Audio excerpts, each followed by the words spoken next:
Seorang raja memiliki banyak gajah dalam tentara perangnya. Ada seekor gajah yang sangat kuat, sangat patuh, dan sangat terampil, serta memiliki keterampilan perang terbaik. Dalam banyak pertempuran, dia dikirim ke medan perang, tidak pernah kembali kecuali dalam kemenangan. Dia adalah gajah kesayangan sang raja dari ratusan bahkan dari ribuan gajah lainnya. Sang gajah selalu berperang bersama sang raja, penguasa di wilayah barat tersebut. Waktu berjalan terus dan sang gajah semakin tua, sehingga baginda raja tidak lagi mengirimkannya ke medan perang. Tetapi gajah tersebut tetap menjadi bagian dari tim sang raja. Karena setiap saat ketika sang raja melihat gajah tersebut, dia menjadi senang, menjadi bahagia. Sang gajah tetap mendapatkan perhatian serta fasilitas utama dari sang raja. Suatu hari, sang gajah berjalan menuju tepi danau untuk minum. Ketika dekat bibir danau, sang gajah kakinya terjebak di lumpur di tepi danau. Setiap gerakannya bukan membawanya naik, namun semakin tenggelam perlahan.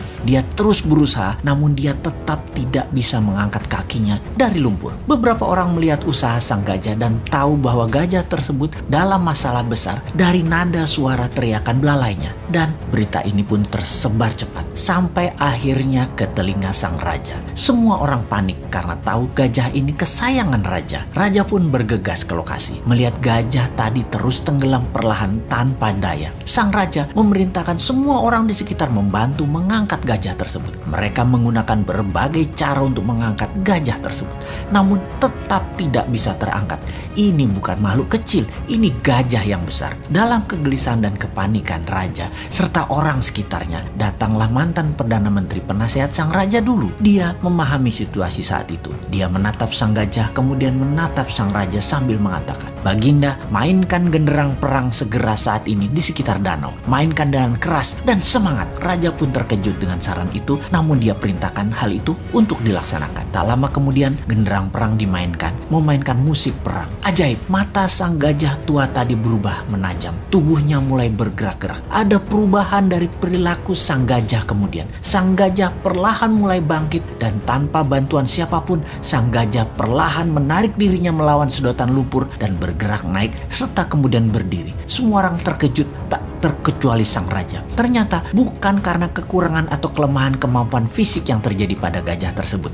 Yang dibutuhkan hanya suntikan semangat dari dalam. Dan ketika hal itu didapati, semuanya terselesaikan masalah apapun yang dihadapi. Untuk mempertahankan semangat dalam diri, sangatlah perlu sahabat semua mempertahankan tujuan hidup ke depannya di dalam pikiran bawah sadar kita. Dan jangan pernah ada rasa kalah atau menyerah dalam diri kita. Sahabat, mengapa saya menceritakan hal ini? Di saat pandemi saat ini, di waktu yang berat seperti saat ini, di saat ketidakpastian menghadang di depan, kita semua harus terus menyuntikkan semangat di dalam diri serta orang-orang di sekeliling kita. Pastikan kita semua punya visi dan misi yang jelas, purpose of life, dan semangat yang besar tadi. Pastikan ada genderang perang selalu menyala dalam diri Anda. Kita harus terus bersemangat untuk selalu sehat, makan makanan yang bergizi, selalu bersama orang yang membawa diri kita ke atas, penuh cinta dan penuh tawa. Pastikan kita berhenti menyalahkan keadaan seperti ini. Juga pastikan masalah yang terjadi saat ini yang memperlakukan kita negatif seperti saat ini tidak perlu ditakuti. Banyak hal indah dan besar terjadi di sekeliling kita. Ada solusi atas apapun masalah yang terjadi saat ini. New Mind salah satu solusinya. Dan